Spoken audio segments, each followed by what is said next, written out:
નમસ્કાર વિદ્યાર્થી મિત્રો, કેમ છો? આનંદમાં ને? આજે આપણે 12th સાયન્સમાં અશુદ્ધ ધાતુના શુદ્ધિકરણની ચર્ચા કરીશું. ધાતુ કર્મ વિધિના 3 તબક્કાઓ. એ પૈકીનો પહેલો તબક્કો અયસ્કનું સહકેન્દ્રણ. સૌપ્રથમ પૃથ્વીના પોપડાને ખોદીને ખનિજ બહાર કાઢવામાં આવે છે. ત્યારબાદ તેને દળી બારીક પાવડર કરી તેમાં રહેલી અન્ય અશુદ્ધિઓ દૂર કરવામાં આવે છે કે જેથી અયસ્કનું સહકેન્દ્રણ થાય છે. અયસ્કના સહકેન્દ્રણનો આધાર અયસ્ક તેમજ ગેંગના ભૌતિક ગુણધર્મ પર રહેલો છે, જેમાં તમને ખ્યાલ છે આપણે ચર્ચા કરેલી જલીય પ્રક્ષાલન, ચુંબકીય અલગીકરણ, ફીણ પ્લવનપત્તિ તેમજ નિક્ષાલન. જલીય પ્રક્ષાલન, ચુંબકીય અલગીકરણ, ફીણ પ્લવનપત્તિ અને નિક્ષાલન. આ પ્રોસેસમાંથી પસાર થશો એટલે અયસ્કનું સહકેન્દ્રણ થશે, મીન્સ અયસ્કની સાંદ્રતા વધશે. બીજું સ્ટેપ, સહકેન્દ્રિત અયસ્કમાંથી અપરિષ્કૃત ધાતુનું નિષ્કર્ષણ. 2 તબક્કામાંથી પસાર થવું પડે. પહેલી જે અયસ્ક છે તે અયસ્કને ઓક્સાઇડમાં રૂપાંતરિત કરવી પડે, જેમાં કેલ્સિનેશન ગુંજન, અને અયસ્ક છે ઓક્સાઇડમાં રૂપાંતરિત થાય પછી તે ઓક્સાઇડનું રિડક્શન કરવું પડે. અને આ રિડક્શન માટે જુદા જુદા પ્રકારના સિદ્ધાંતો કાર્યરત છે, જેમાં તમને ખ્યાલ છે. પહેલો સિદ્ધાંત આપણે જોયો તો ઉષ્માગતિકીય સિદ્ધાંત, જેમાં ઉષ્માગતિકીય સિદ્ધાંતમાં આયન જેવી ધાતુ જે છે એ ઝિંક છે એ દરેક ધાતુને આપણે છૂટી પાડી શકીએ છીએ. વિદ્યુત રાસાયણિક સિદ્ધાંત, જેમાં તમને ખ્યાલ છે આપણે ચર્ચા કરેલી એલ્યુમિનિયમની, અને ઓક્સિડેશન રિડક્શન, જેમાં ચર્ચા કરેલી સિલ્વર કે ઓરમ જેવી ધાતુઓની ચર્ચા ત્યાં કરેલી. નેક્સ્ટ ત્રીજું સ્ટેપ છે અશુદ્ધ ધાતુનું શુદ્ધિકરણ. અશુદ્ધ ધાતુનું શુદ્ધિકરણ, થર્ડ વન. ત્રીજું સ્ટેપ છે અશુદ્ધ ધાતુનું શુદ્ધિકરણ. કોઈ પણ ધાતુ તત્વ તમે પ્રાપ્ત કરશો પછી વિદ્યુત રાસાયણિક સિદ્ધાંત લાગુ પાડેલો હોય, ઉષ્માગતિકીય સિદ્ધાંત લાગુ પાડેલો હોય કે પછી ઓક્સિડેશન રિડક્શન પ્રક્રિયા કરેલી હોય, કોઈ પણ સિદ્ધાંત દ્વારા તમે જ્યારે ધાતુ છૂટી પાડશો તો જે ધાતુ તમે મેળવો છો, દાખલા તરીકે કોપરની પ્રાપ્તિ કરીએ છીએ, તો તેમાં માત્ર કોપર એક ન હોય, તેમાં અન્ય ધાતુ તત્વો અથવા અન્ય તત્વો અશુદ્ધિ સ્વરૂપે રહેલા હોય, કોન્ટામિનેટેડ થયેલા હોય, મીન્સ સદૂષિત થયેલા હોય છે. મીન્સ ધાતુ તત્વ ભેગી અન્ય તત્વની અશુદ્ધિ રહેલી હોય છે, જે સદૂષિત થયેલી છે, કોન્ટામિનેટેડ થયેલી છે તે કહી શકાય. તો આ અશુદ્ધિને દૂર કરવા માટે જુદી જુદી 6 પ્રકારની પદ્ધતિઓ કાર્યરત છે. જોઈએ એક પછી એક પદ્ધતિ. અશુદ્ધ ધાતુના શુદ્ધિકરણ માટેની પદ્ધતિની વાત કરી લઈએ છીએ. પહેલી પદ્ધતિ દ્રવ ગલન, જેને આપણે અંગ્રેજીમાં લિક્વિડેશન કહીએ છીએ. દ્રવ ગલન, જો શબ્દ પરથી ખ્યાલ આવશે, દ્રવ છે એ ગલન પામે, મીન્સ ધાતુ છે સહેલાઈથી પીગળી જાય. મીન્સ ધાતુનું ગલન બિંદુ કેવું? નીચું. તો આ પદ્ધતિ દ્વારા નીચા ગલન બિંદુ ધરાવતી ધાતુઓ, નીચા ગલન બિંદુ ધરાવતી ધાતુઓ, નીચા ગલન બિંદુ ધરાવતી ધાતુઓ જેવી કે ટીન છે, લેડ છે, ટીન, લેડ, બિસ્મથ વગેરે ધાતુઓનું શુદ્ધિકરણ કરી શકાય છે. નીચા ગલન બિંદુ ધરાવતી ધાતુઓ, કારણ કે દ્રવ છે સહેલાઈથી ગલન પામવું જોઈએ, પીગળવું જોઈએ, તો નીચા ગલન બિંદુ ધરાવતી ધાતુઓ જેવી કે ટીન છે, લેડ છે, બિસ્મથ છે જેવી ધાતુઓનું શુદ્ધિકરણ કરી શકાય છે। આ અશુદ્ધિયુક્ત ધાતુને જ્યારે ગરમ ઢાળવાળી સપાટી પરથી પસાર કરવામાં આવે છે તો ટીન, લેડ, બિસ્મથ સહેલાઈથી પીગળી અને ફ્લુડિટીનો ગુણધર્મ ધરાવે છે, જે અશુદ્ધિથી અલગ પડે છે। એકદમ સરળ આ રીતે કહી શકાય। ધારો કે આ ભઠ્ઠી છે,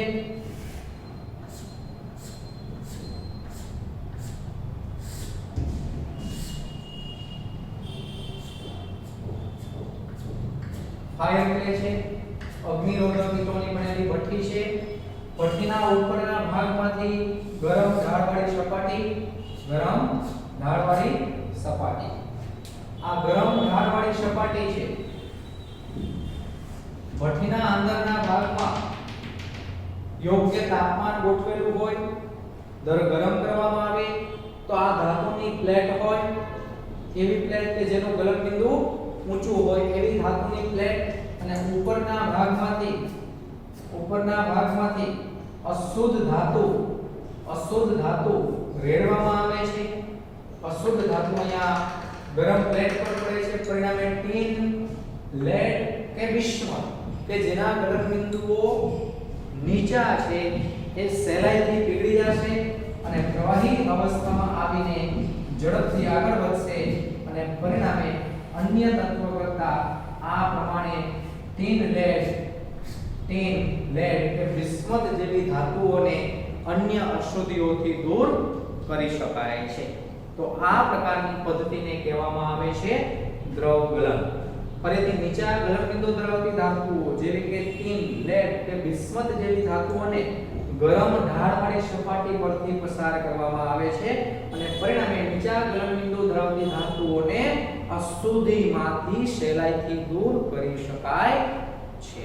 નીચા ગલન બિંદુ ધરાવતી ધાતુઓને અશુદ્ધિમાંથી સહેલાઈથી દૂર કરી શકાય છે। આ પદ્ધતિને દ્રવ ગલન, લિક્વિએશન કહેવામાં આવે છે। જો શબ્દ પરથી ખ્યાલ પડશે, દ્રવ ગલન મીન્સ દ્રવ છે એ ગલન પામે છે, પીગળે છે, અને પીગળે એવું દ્રવ કે જેનું ગલન બિંદુ નીચું હોય। આ પહેલી પદ્ધતિ ધાતુઓના શુદ્ધિકરણ માટેની પદ્ધતિ દ્રવ ગલન। નેક્સ્ટ બીજી પદ્ધતિ સેકન્ડ વન મેથડ નિસ્યંદન, જેને આપણે અંગ્રેજીમાં કહીએ છીએ ડિસ્ટિલેશન। એવી ધાતુઓના શુદ્ધિકરણ માટે ઉપયોગમાં લેવામાં આવે છે જેનું ઉત્કલન બિંદુ ઓછું હોય। નિસ્યંદન બે પ્રકારના હોય, વિભાગીય નિસ્યંદન હોય અથવા નિસ્યંદન હોય। વિભાગીય નિસ્યંદન છે જેના ઉત્કલન બિંદુમાં ઓછો તફાવત હોય તેવા દ્રવ્યોને અલગ કરવા માટે ઉપયોગમાં લેવામાં આવે છે વિભાગીય નિસ્યંદન।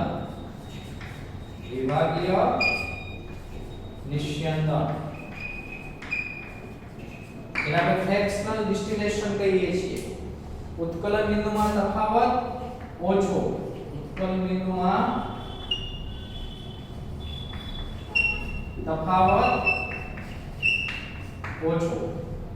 જે દ્રવ્યોને અલગ કરવા હોય તેના ઉત્કલન બિંદુમાં જો તફાવત ઓછો હોય તો વિભાગીય નિસ્યંદન, ફ્રેક્શનલ ડિસ્ટિલેશન। દાખલા તરીકે આપણે મિથેનોલ અને ઇથેનોલ ની વાત કરતા હોઈએ, મિથેનોલ નું ઉત્કલન બિંદુ 65 ડિગ્રી સેન્ટીગ્રેડ અને ઇથેનોલ નું 78, માત્ર 13 ડિગ્રીનો તફાવત છે મિથેનોલ અને ઇથેનોલના ઉત્કલન બિંદુમાં। તો મિથેનોલ ઇથેનોલને છૂટા પાડવા હોય, ધાતુની વાત નથી થતી, અન્ય દ્રવ્યોની અહીંયા વાત થાય છે, તો જ્યારે આવા દ્રવ્યો કે જેના ઉત્કલન બિંદુમાં તફાવત ઓછો હોય તેવા દ્રવ્યોને અલગ કરવા માટે વિભાગીય નિસ્યંદન, ફ્રેક્શનલ ડિસ્ટિલેશન। ઉત્કલન બિંદુમાં તફાવત ઓછો, પણ જો ઉત્કલન બિંદુમાં તફાવત વધુ હોય તો માત્ર નિસ્યંદન, ડિસ્ટિલેશન। ઉત્કલન બિંદુમાં તફાવત વધુ હોય, દાખલા તરીકે મિથેનોલ અને પાણીની બાષ્પને છૂટી પાડવી હોય, મિથેનોલનું ઉત્કલન બિંદુ 65 ડિગ્રી સેન્ટીગ્રેડ અને પાણીનું ઉત્કલન બિંદુ 100 ડિગ્રી સેન્ટીગ્રેડ, તો નિસ્યંદનનો ઉપયોગ કરી શકાય.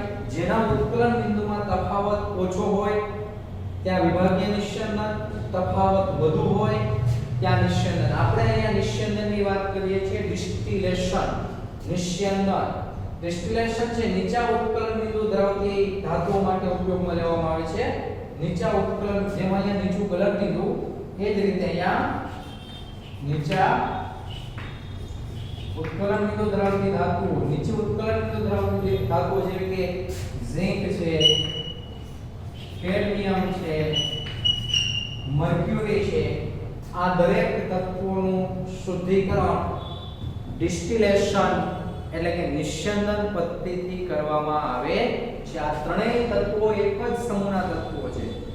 ઝિંકનો પરમાણુ ક્રમાંક 30, ઝિંકની નીચે આવશે 48 પરમાણુ ક્રમાંક ધરાવતું કેડમિયમ અને તેની નીચે આવશે 80 પરમાણુ ક્રમાંક ધરાવતું મર્ક્યુરી પાવર. ફરીથી ઝિંક 30 છે, મર્ક્યુરી કેડમિયમ 48 છે. 30, 48 અને 80 એક જ સમૂહના તત્વો છે.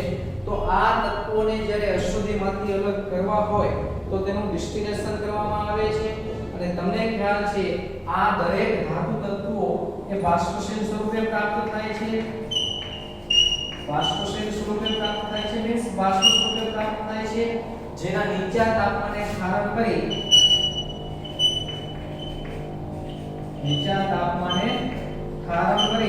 અને આ દરેક તત્વો મેળવવામાં આવે છે. તો આ સેકન્ડ મેથડ ડિસ્ટિલેશન. બે પ્રકારની પદ્ધતિઓની આપણે ચર્ચા કરી. પહેલી પદ્ધતિ દ્રવ ગલન. નીચા ગલન બિંદુ ધરાવતી ધાતુ જેવી કે ટીન છે, લેડ છે, બિસ્મથ છે, એ દરેકને સામાન્ય રીતે અલગ કરી શકાય.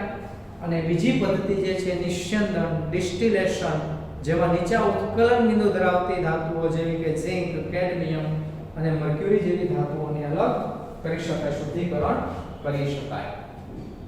નેક્સ્ટ થર્ડ વન, ત્રીજી પદ્ધતિ જે છે વિદ્યુત વિભાજન. વિદ્યુત વિભાજન. વિદ્યુત વિભાજન દ્વારા સામાન્ય રીતે કોપર અને ઝિંક જેવી ધાતુઓનું શુદ્ધિકરણ કરવામાં આવે છે. મધ્યમ સક્રિયતા ધરાવતી ધાતુઓ, એકદમ નિષ્ક્રિય પણ નથી, સિલ્વર કે ઓરમ જેવી, કે એકદમ સક્રિય પણ નથી, સોડિયમ કે મેગ્નેશિયમ જેવી. મધ્યમ સક્રિયતા ધરાવતી ધાતુઓ જેવી કે ઝિંક છે, કે કોપર છે, તાંબુ અને જસત છે વગેરેનું શુદ્ધિકરણ વિદ્યુત વિભાજન પદ્ધતિ દ્વારા કરી શકાય છે. કઈ રીતે વિદ્યુત વિભાજન પદ્ધતિ? તો સહેલી પદ્ધતિ છે. દાખલા તરીકે એક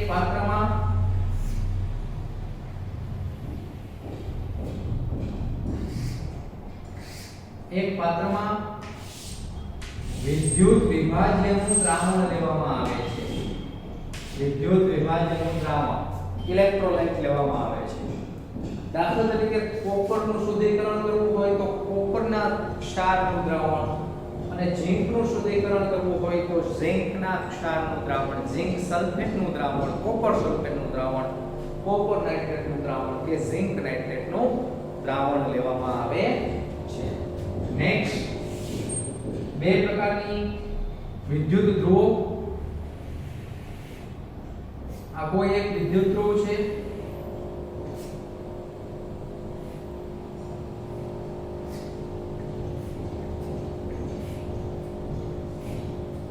ઊંચો વોલ્ટેજ લાગુ પાડવામાં આવે.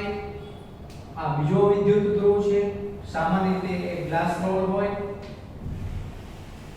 મજબૂત સળીઓ હોય,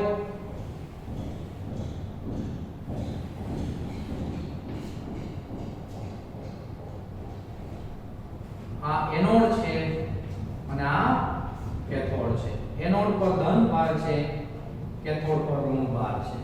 હવે જે ધાતુનું શુદ્ધિકરણ કરવું હોય તેનો અશુદ્ધ સળિયો એનોડ તરીકે લેવામાં આવે છે.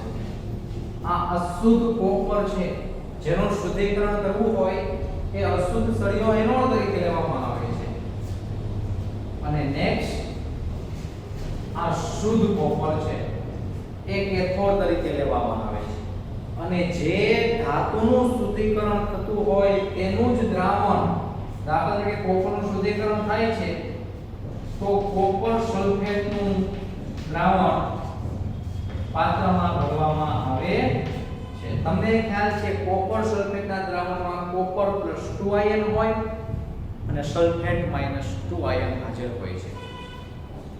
હવે જે ધાતુનું શુદ્ધિકરણ કરવું હોય તે ધાતુનો અશુદ્ધ સળિયો એનોડ તરીકે અને તે જ ધાતુનો શુદ્ધ સળિયો કેથોડ તરીકે લઈ બેટરીના ધન અને ઋણ ધ્રુવ સાથે જોડવામાં આવે છે. સામાન્ય રીતે કહી શકાય કે અશુદ્ધ સળિયાને બેટરીના ધન ધ્રુવ સાથે અને શુદ્ધ સળિયાને બેટરીના ઋણ ધ્રુવ સાથે જોડવામાં આવે છે. અશુદ્ધ સળિયો એનોડ તરીકે વર્તે છે અને શુદ્ધ સળિયો કેથોડ તરીકે વર્તે છે.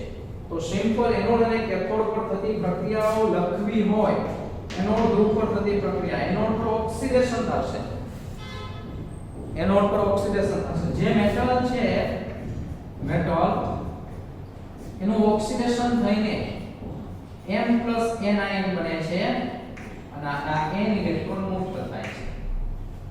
મેટલમાંથી N ઇલેક્ટ્રોન મુક્ત થઈને M+N આયન બને છે. આ M+N છે એ દ્રાવણમાં જશે. ઇલેક્ટ્રોન છે એ કેથોડ પર પહોંચશે, બરાબર? અને કેથોડ પર એના કરતા વિરુદ્ધ પ્રોસેસ થશે. કેથોડ પર દ્રાવણમાં જે M+N આયન છે એ M+N આયન દ્રાવણમાં રહેલા M+N આયન N ઇલેક્ટ્રોનનો સ્વીકાર કરી અને મેટલ સોલિડ બને છે. તો આ પ્રકારની process, electron will be cancelled, M+N ion will be cancelled. M cancel ન કરતા, કારણ કે આનો અર્થ એવો થશે કે M solid is being converted to M solid. પણ અશુદ્ધ ધાતુ છે એ શુદ્ધ ધાતુ તરીકે કેથોડ ધ્રુવ પર જમા થાય છે. સમજીએ પ્રોસેસ. દાખલા તરીકે કોપર ધાતુનું શુદ્ધિકરણ કરવામાં આવે છે, બરાબર? કોપર ધાતુનું શુદ્ધિકરણ સામાન્ય રીતે ઉષ્મીય શુદ્ધિકરણ કરશો તો 95% શુદ્ધતા ધરાવતી કોપર ધાતુ આપણને પ્રાપ્ત થાય. તો હવે એમાં અન્ય તત્વોની અશુદ્ધિઓ હોય કોપર ભેગી. તો કોપર ભેગી કયા તત્વોની અશુદ્ધિઓ હોય? તો કોપર ભેગી સિલ્વર, ઓરમ, પ્લેટિનમ, સિલેનિયમ, ટેલ્યુરિયમ, આ દરેક તત્વો અશુદ્ધિ સ્વરૂપે રહેલા હોય છે. એમાં ખાસ કરીને સિલ્વર, ઓરમ જેવા તત્વો કે પ્લેટિનમ જેવા તત્વો અશુદ્ધિ સ્વરૂપે આવેલા હોય છે. તો આ અશુદ્ધ સળિયો એનોડ તરીકે લેવામાં આવે છે. અશુદ્ધ કોપરનો સળિયો એનોડ તરીકે અને શુદ્ધ કોપરનો સળિયો કેથોડ તરીકે લેવામાં આવે છે. ખૂબ ઊંચું વોલ્ટેજ લાગુ પાડવામાં આવે, જે ધાતુનું શુદ્ધિકરણ કરવું હોય તેનું જલીય દ્રાવણ ભરવામાં આવે છે, કોપર સલ્ફેટનું દ્રાવણ ભરવામાં આવે છે. તો એનોડ ધ્રુવ પર થતી પ્રક્રિયા, એનોડ ધ્રુવ પર થતી પ્રક્રિયા, એનોડ ધ્રુવ પર આવી પ્રક્રિયા થશે. Copper solid gives copper +2 aqueous +2 electron. Electron મુક્ત થવાની ક્રિયા ઓક્સિડેશન છે. એનોડ પર ઓક્સિડેશન થાય છે. શું થાય છે? ધારો કે આ કોપરનો પરમાણુ પટ્ટીમાં હતો, સળિયામાં હતો, એ ઓક્સિડેશન પામી કોપર +2 આયન તરીકે દ્રાવણમાં જાય છે. કોપર +2 આયન તરીકે દ્રાવણમાં જાય છે. કોપરના પરમાણુઓ ઓક્સિડેશન પામી આયન બની અને દ્રાવણમાં જાય છે. ઇલેક્ટ્રોડ જે છે એ કેથોડ ધ્રુવ પર શિફ્ટિંગ પામે છે. આ ઇલેક્ટ્રોન છે એ કેથોડ ધ્રુવ પર શિફ્ટિંગ પામે છે. યાદ રાખો કે વધુ બેઝિક ધાતુ હોય દ્રાવણમાં જાય. વધુ બેઝિક ધાતુ મીન્સ વધુ વિદ્યુત ધન ધાતુ છે ને એ વધુ બેઝિક કહેવાય. વધુ વિદ્યુત ધન ધાતુ છે વધુ બેઝિક કહેવાય, એ દ્રાવણમાં જશે. અને ઓછી વિદ્યુત ધન, ઓછી બેઝિક ધાતુ જે છે એ એનોડ મળ તરીકે એનોડના નીચેના ભાગમાં જમા થશે. દાખલા તરીકે સિલ્વરનો પરમાણુ આવ્યો હોય તો સિલ્વરના પરમાણુનું કંઈ ન થાય, ઓક્સિડેશન, એ પરમાણુ એમનો નીચે પડી જશે. સિલ્વર છે, બોરમ છે, પ્લેટિનમ છે, સિલેનિયમ છે, ટેલ્યુરિયમ છે, આ બધા તત્વો એનોડના નીચેના ભાગમાં એમને ફરવા લાગશે. એનોડના નીચેના ભાગમાં જમા થશે, જેને આપણે એનોડ મડ, એનોડ પંખ તરીકે ઓળખીએ છીએ. તો કેથોડ ધ્રુવ પર એના કરતા વિરુદ્ધ પ્રોસેસ થશે. કેથોડ ધ્રુવ પર શું પ્રક્રિયા થશે? તો Cu+2 જે છે આ ઇલેક્ટ્રોન સાથે પ્રક્રિયા કરી કોપરમાં રિડક્શન પામશે, અથવા ઇલેક્ટ્રોન છે એ દ્રાવણમાંથી કોપરને આકર્ષશે. એનોડમાંથી દ્રાવણમાં, દ્રાવણમાંથી કેથોડ પર, એનોડમાંથી દ્રાવણમાં અને દ્રાવણમાંથી કેથોડ પર. તો કેથોડ ધ્રુવ પર આવી પ્રક્રિયા થશે. Cu+2 aqueous +2 electron, it gives Cu solid. Electron cancel થશે, Cu+2 કેન્સલ થશે, Cu solid, it also gives Cu solid. પણ આ અશુદ્ધ સળિયો જે છે એ શુદ્ધિકરણ પામી અને કેથોડ ધ્રુવ પર જમા થવા લાગશે. એટલે કેથોડ ધ્રુવના પ્રતિબાજુની સપાટી પર કોપરના પરમાણુઓ જમા થાય, કેથોડના વજનમાં વધારો થશે. કેથોડ વિદ્યુત ધ્રુવના વજનમાં વધારો થશે અને એનોડના વજનમાં ઘટાડો થશે. જો વધુ બેઝિક ધાતુઓ ક્યાં જાય છે? દ્રાવણમાં. ઓછી બેઝિક ધાતુઓ એનોડ મડ તરીકે એનોડના નીચેના ભાગમાં પાત્રના તળિયે જમા થાય છે, જેને એનોડ મડ અથવા એનોડ પંખ તરીકે ઓળખવામાં આવે છે. આ એનોડ મડ અથવા એનોડ પંખ તરીકે કેવી ધાતુઓ હોય? તો આપણે હમણાં ચર્ચા કરી એ જ રીતે સિલ્વર, બોરોન, પ્લેટિનમ, સિલેનિયમ, ટેલ્યુરિયમ કે એન્ટીમની જેવા તત્વો આવેલા હોય છે. કયા તત્વો આવેલા હોય છે? Silver, aurum, platinum, silver, aurum, platinum, selenium, ટેલ્યુરિયમ કે એન્ટીમની જેવા તત્વો સામાન્ય રીતે એનોડ મડ તરીકે એનોડના નીચેના ભાગમાં પાત્રના તળિયે જમા થાય છે. કે આ તત્વો નિષ્ક્રિય તત્વો છે. આ તત્વો છે નિષ્ક્રિય તત્વો છે. તો અહીં સામાન્ય રીતે સિલ્વર, ઓરમ, પ્લેટિનમ જેવા તત્વોની અશુદ્ધિ કોપર ભેગી મળવાની શક્યતાઓ વધુ છે. આ દરેક તત્વોની પુનઃપ્રાપ્તિ આ કોપરના શુદ્ધિકરણમાં જે ખર્ચ આવે છે એને સામાન્ય રીતે સરભર કરે છે. એનો અર્થ એટલો કે આ દરેક તત્વો આપણને પ્રાપ્ત થાય તો એ બધા કોસ્ટલી તત્વો છે. તો સામે તમે વિદ્યુત વિભાજનમાં જે ખર્ચ કરેલો હોય કોપરના શુદ્ધિકરણમાં, એટલો ખર્ચ સામે આ દરેક તત્વો તમને આપે છે. એની પ્રાપ્તિ આપણને ખર્ચમાં ફાયદો કરાવે છે. સામાન્ય રીતે આ દરેક તત્વોની પ્રાપ્તિ કોપરના શુદ્ધિકરણમાં સરભર કરે છે. એનો અર્થ એવો થશે કે આ દરેક તત્વો વધુ પ્રમાણમાં જો પ્રાપ્ત થાય તો સારું. આ એક એવી પદ્ધતિ છે કે જેમાં બધા વિચારતા હોય કે મારે કોપરમાં જો અશુદ્ધિ વધારે નીકળે તો સારું, કોપરમાં અશુદ્ધિ વધુ નીકળે તો સારું. કારણ કે કોપરમાં અશુદ્ધિ હશે તે કયા તત્વોની હશે? Silver, aurum, platinum, selenium, tellurium. બરાબર છે. આ દરેક તત્વો જે છે તે અશુદ્ધિ સ્વરૂપે આવેલા હોય અને એ દરેક તત્વો અશુદ્ધિ સ્વરૂપે હોય છે. એમાં ખાસ કરીને સિલ્વર, ઓરમ, પ્લેટિનમ એ દરેક તત્વો કોસ્ટલી તત્વો છે. જો સોનાની શુદ્ધતા ઓછી હોય તો આ દરેક તત્વોની અશુદ્ધિનું પ્રમાણ વધુ હોય અને એ દરેક તત્વો વધુ માત્રામાં આવેલા હોય તો ઓવરઓલ આપણને ફાયદો થાય છે. તો આ થર્ડ વન મેથડ. ફરીથી પહેલી પદ્ધતિ આપણે કીધી દ્રવગલન, બીજી પદ્ધતિ કીધી નિસ્યંદન અને ત્રીજી પદ્ધતિ જે છે વિદ્યુત વિભાજન. એમાં પહેલી પદ્ધતિ દ્રવગલન. નીચા ગલનવિતો ધરાવતી ધાતુને ઢાળવાળી ગરમ ઢાળવાળી સપાટી પરથી પસાર કરવામાં આવે છે અને પરિણામે તેનું શુદ્ધિકરણ કરી શકાય છે, જેમ કે ટીન, લેડ અને ભીષ્મ. અને આ પ્રકારની ભઠ્ઠીને રિવર્બરેટરી ફર્નેસ પણ કહી શકાય.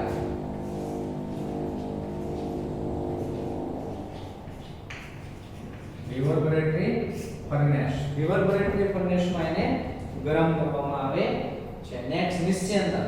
નીચા ઉત્કલન બિંદુ ધરાવતી ધાતુઓ જેવી કે ઝિંક, કેડમિયમ, મર્ક્યુરી વગેરે ધાતુઓનું શુદ્ધિકરણ નિસ્યંદન પદ્ધતિથી કરવામાં આવે છે. અને અશુદ્ધ ધાતુની બાષ્પ આપણને પ્રાપ્ત થાય એ બાષ્પને નીચા તાપમાને ઠારણ કરવામાં આવે તો ફરી પાછું એ ધાતુ જે બાષ્પ બની હતી એ ધાતુ વળી પાછી ઘન અવસ્થામાં આપણને પ્રાપ્ત થાય છે અને ઝિંક, કેડમિયમ કે મર્ક્યુરીનું શુદ્ધિકરણ આ પદ્ધતિ દ્વારા કરી શકાય છે. નેક્સ્ટ વિદ્યુત વિભાજન, એમાં શુદ્ધ ધાતુનો સળિયો એનોડ તરીકે, શુદ્ધ ધાતુનો સળિયો કેથોડ તરીકે, જેનું શુદ્ધિકરણ કરવું હોય તેના વિદ્યુત વિભાજનનું દ્રાવણ લેવામાં આવે છે. તો વધુ બેઝિક ધાતુ દ્રાવણમાં જાય છે, મીન્સ વધુ વિદ્યુત ધનમય ધાતુ દ્રાવણમાં જાય છે, અને ઓછી બેઝિક મીન્સ ઓછી વિદ્યુત ધનમય ધાતુ પાત્રના તળિયે એનોડના નીચેના ભાગમાં એનોડ મડ, એનોડ પંખ તરીકે જમા થાય છે. અને આ પંખ આપણને જેમ વધુ પ્રાપ્ત થાય એમ સામાન્ય રીતે ફાયદો છે, કારણ કે એ મડમાં કિંમતી તત્વો સિલ્વર, બોરમ, પ્લેટિનમ છે, અને આ દરેક તત્વોની પુનઃપ્રાપ્તિ જ આ જે વિદ્યુત વિભાજન પ્રક્રિયાની પ્રોસેસની જે કિંમત આવે છે એને સામાન્ય રીતે સરળ કરતા હોય છે. તો આટલી ચર્ચા ત્યાં આ ત્રણ પદ્ધતિમાં કરેલી છે. નેક્સ્ટ એના પછીની પદ્ધતિ ઝોન શુદ્ધિકરણ અને બાષ્પ કલા શુદ્ધિકરણ અને ક્રોમેટોગ્રાફી દર્શાવેલી છે, જેની આપણે ચર્ચા કરીએ. ફરીથી ત્રણ પદ્ધતિની આપણે ચર્ચા કરી. નેક્સ્ટ એના પછીની બાષ્પ કલા શુદ્ધિકરણ પદ્ધતિની ચર્ચા કરીએ. બાષ્પ કલા શુદ્ધિકરણ, બાષ્પ કલા શુદ્ધિકરણ. કયા તત્વોનું શુદ્ધિકરણ બાષ્પ કલા શુદ્ધિકરણ પદ્ધતિ દ્વારા કરી શકાય છે? નિકલ, ઝિર્કોનિયમ, ટાઇટેનિયમ જેવા તત્વોનું શુદ્ધિકરણ બાષ્પ કલા શુદ્ધિકરણ પદ્ધતિ દ્વારા કરી શકાય છે. તો પહેલી પદ્ધતિ આપણે જોઈ હતી, એમાં સામાન્ય રીતે ગલન બિંદુ ઓછું હતું, બીજી પદ્ધતિમાં ઉત્કલન બિંદુ ઓછું હતું, ત્રીજી પદ્ધતિ જે છે એ સામાન્ય રીતે નિષ્ક્રિય તત્વોમાંથી થોડા વધુ સક્રિય તત્વોને અલગ પાડી શકાય છે. એમાં ઝિંક અને કોપર જેની સક્રિયતા મધ્યમ છે. એકદમ નિષ્ક્રિય તત્વો સિલ્વર, બોરમ, પ્લેટિનમ કે જેને આપણે ઓછા બેઝિક તત્વો કહેતા હતા એ એનોડ મડ તરીકે પાત્રના તળિયે જમા થાય છે, એમાંથી અલગીકરણ કરી શકાય છે. નેક્સ્ટ બાષ્પ કલા શુદ્ધિકરણ, જેમાં નિકલ છે, ઝિર્કોનિયમ છે અને ટાઇટેનિયમ છે એવા તત્વોનું શુદ્ધિકરણ કરી શકાય છે. આમાં બે જે છે એ મુખ્ય સિદ્ધાંત છે. પહેલા તો આ તત્વોનું પ્રાપ્ય પ્રક્રિયક સાથે બાષ્પશીલ સંયોજન બનવું જોઈએ. આ પહેલો મુદ્દો. પ્રાપ્ય પ્રક્રિયક સાથે બાષ્પશીલ સંયોજન બનવું જોઈએ. પ્રાપ્ય પ્રક્રિયક સાથે એટલે યોગ્ય પ્રક્રિયક સાથે આ દરેક તત્વોનું બાષ્પશીલ સંયોજન બનવું જોઈએ. ધારો કે આપણે નિકલ તત્વનું પ્રાપ્તિકરણ કરીએ છીએ. નિકલ તત્વ ભેગી ધારો કે અન્ય તત્વની અશુદ્ધિ છે, લોખંડની અશુદ્ધિ છે નિકલ તત્વ ભેગી, તો હવે નિકલ છે યોગ્ય પ્રક્રિયક સાથે બાષ્પશીલ સંયોજન બનાવશે. પેટ્રોલિયમ બાષ્પશીલ જે પાત્રમાંથી બહાર ઉડી જાય એમ નિકલ જે તે પ્રક્રિયક સાથે બાષ્પશીલ સંયોજન બનાવશે એટલે નિકલનું સંયોજન પાત્રમાંથી દૂર થશે, કારણ કે બાષ્પશીલ છે, પેટ્રોલ જેવો છે. હવે બાષ્પશીલ સંયોજનની બાષ્પને આપણે બીજા પાત્રમાં ભેગી કરવાની છે, એકત્રિત કરવાની છે. હવે બાષ્પશીલ સંયોજનનું વળી પાછું વિઘટન કરી નાખીએ તો નિકલ તત્વને આપણે ઉડાડીને બીજા પાત્રમાં ભેગું કર્યું. ધારો કે લોખંડ જે છે એમના પાત્રના તળિયે પડ્યું રહેશે. ધારો કે નિકલ ભેગા લોખંડ તત્વની અશુદ્ધિઓ છે તો નિકલ બાષ્પશીલ સંયોજન બનાવશે. બાષ્પશીલ સંયોજન સહેલાઈથી બાષ્પીભવન પામે, જ્યારે લોખંડનું બાષ્પીભવન થશે નહીં, એ એમને પાત્રના તળિયે હશે. હવે બાષ્પશીલ સંયોજનને અન્ય પાત્રમાં ભેગું કરી બાષ્પશીલ સંયોજનનું સહેલાઈથી વિઘટન થવું જોઈએ. આ બીજો એનો પોઈન્ટ છે. ફરીથી પહેલો પોઈન્ટ, પ્રાપ્ય પ્રક્રિયક સાથે બાષ્પશીલ સંયોજન બનવું જોઈએ. એટલે આ ધાતુનું બાષ્પશીલ સંયોજન બનવું જોઈએ. બાષ્પશીલ સંયોજનનું સહેલાઈથી વિઘટન થવું જોઈએ. બાષ્પશીલ સંયોજનનું સહેલાઈથી વિઘટન થવું જોઈએ, વિઘટન થવું સહેલાઈથી એ તૂટી જવો જોઈએ એટલે ફરી પાછી આપણને ધાતુ પ્રાપ્ત થાય. જેમ કે આમાં બે પદ્ધતિઓ કાર્યરત છે, મોન કાર્બોનિલ પદ્ધતિ અને વાન આર્કેલ પદ્ધતિ. એમાં નિકલ ધાતુનું શુદ્ધિકરણ મોન કાર્બોનિલ પદ્ધતિ દ્વારા કરવામાં આવે છે. મોન કાર્બોનિલ પદ્ધતિ, મોન કાર્બોનિલ પદ્ધતિ. મોન કાર્બોનિલ પદ્ધતિ દ્વારા કઈ ધાતુનું શુદ્ધિકરણ કરી શકાય છે? તો નિકલ ધાતુ. કઈ રીતે પ્રોસેસ કરવામાં આવે છે? તો સૌપ્રથમ નિકલ ધાતુને કાર્બન મોનોક્સાઇડ સાથે ગરમ કરવામાં આવે છે. તાપમાન છે 330 થી 350 કેલ્વિન તાપમાન. 330 થી 350 કેલ્વિન તાપમાન. 330 એટલે 57 અંશ સેલ્સિયસ તાપમાન થયું. 57 અંશ સેલ્સિયસ થી સેજ વધુ તાપમાને તમે ગરમ કરશો, 57 અંશ સેલ્સિયસ થી સેજ વધુ તાપમાને ગરમ કરશો એટલે નિકલ ધાતુ છે કાર્બન મોનોક્સાઇડ વાયુ સાથે પ્રક્રિયા કરી અને બાષ્પશીલ સંયોજન ટેટ્રા કાર્બોનિલ નિકલ બનાવે છે. NiCO4 tetra carbonyl nickel. આ બાષ્પશીલ સંયોજન છે.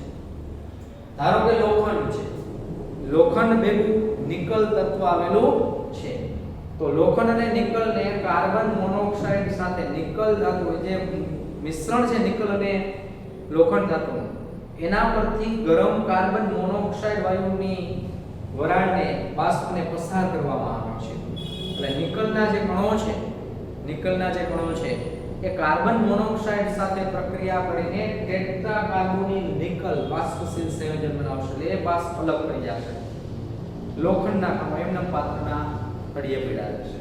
હવે બાષ્પશીલ સંયોજનનું સહેલાઈથી વિઘટન થવું જોઈએ.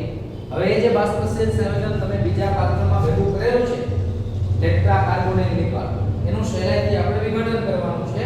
450 થી 470 કેલ્વિન તાપમાને 450 અપ ટુ 470 કેલ્વિન તાપમાને ગરમ કરશો એટલે ફરી પાછું કાર્બન મોનોક્સાઇડ મુક્ત થશે અને નિકલ ધાતુ આપણને પ્રાપ્ત થાય છે. આ જે કાર્બન મોનોક્સાઇડ વાયુ મુક્ત થાય છે 4 મોલ ઓફ CO. આ કાર્બન મોનોક્સાઇડનો ઉપયોગ ફરી પાછું આ જ પ્રોસેસમાં કરી શકાય છે.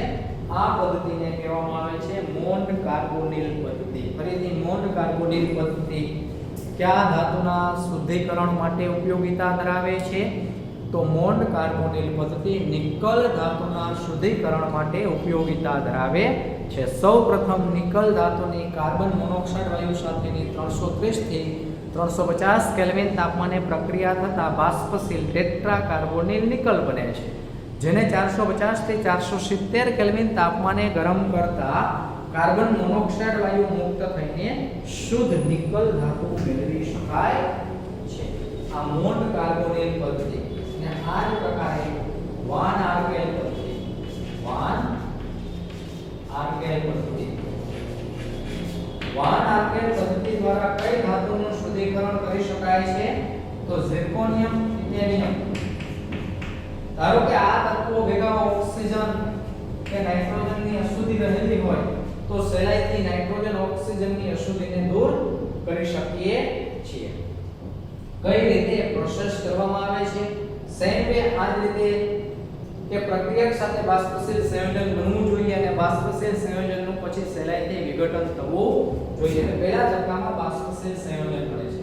જેમ કે ઝિર્કોનિયમની આયોડિન સાથેની પ્રક્રિયાથી ઝિર્કોનિયમ ટેટ્રાઆયોડાઇડ બને છે. ZrI4 બને છે. ઝિર્કોનિયમ ટેટ્રાઆયોડાઇડ. ઝિર્કોનિયમ ધાતુની આયોડિન સાથેની પ્રક્રિયાથી ઝિર્કોનિયમ ટેટ્રાઆયોડાઇડ બને છે. બાષ્પશીલ ઝિર્કોનિયમ ટેટ્રાઆયોડાઇડ બને છે. બાષ્પશીલ ઝિર્કોનિયમ ટેટ્રાઆયોડાઇડ બને છે. પછી આ ઝિર્કોનિયમ ટેટ્રાઆયોડાઇડની બાષ્પને અલગ કરી અને શું કરવામાં આવે છે? તેનું વિઘટન, વિદ્યુતીય વિઘટન કરવામાં આવે છે 1800 કેલ્વિન તાપમાને. વિદ્યુતીય વિઘટન 1800 કેલ્વિન તાપમાને ટંગસ્ટનના ગરમ કરેલા તાર પરથી ટંગસ્ટનના ગરમ કરેલા તાર પરથી ઝિર્કોનિયમ ટેટ્રા આયોડાઇડની બાષ્પને પસાર કરવામાં આવે છે.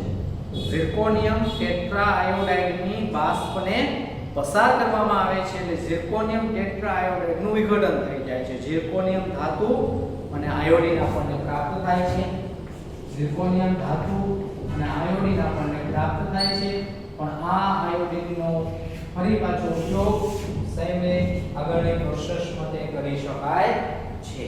તો આ પદ્ધતિને કહેવામાં આવે છે વાન આર્કેલ પદ્ધતિ. વાન આર્કેલ પદ્ધતિ. વાન આર્કેલ પદ્ધતિ દ્વારા કઈ ધાતુનું શુદ્ધિકરણ કરી શકાય? ઝિર્કોનિયમ અને ટાઇટેનિયમ. સૌપ્રથમ તો શું બને છે? ઝિર્કોનિયમની આયોડિન સાથેની બાષ્પથી ઝિર્કોનિયમ ટેટ્રાઆયોડાઇડ બને છે, જેને વિદ્યુતીય રીતે 1800 કેલ્વિન તાપમાને ગરમ કરેલા ટંગસ્ટનના તાર પરથી પસાર કરતા ઝિર્કોનિયમ ટેટ્રાઆયોડાઇડનું વિઘટન થઈને શુદ્ધ ઝિર્કોનિયમ ધાતુ મળે છે. અને મળતી આયોડિનને બાષ્પને ફરી પાછી આગળની પ્રોસેસમાં ઉપયોગમાં લઈ શકાય છે. તો આ પદ્ધતિ દ્વારા ઓક્સિજન નાઇટ્રોજન જેવા બાષ્પ ઓક્સિજન નાઇટ્રોજન જેવા વાયુઓ આવેલા હોય તો જેને આપણે સહેલાઈથી દૂર કરી શકીએ છીએ. આ ચાર પદ્ધતિઓ ત્યાં ઉપયોગમાં લેવાયેલી છે.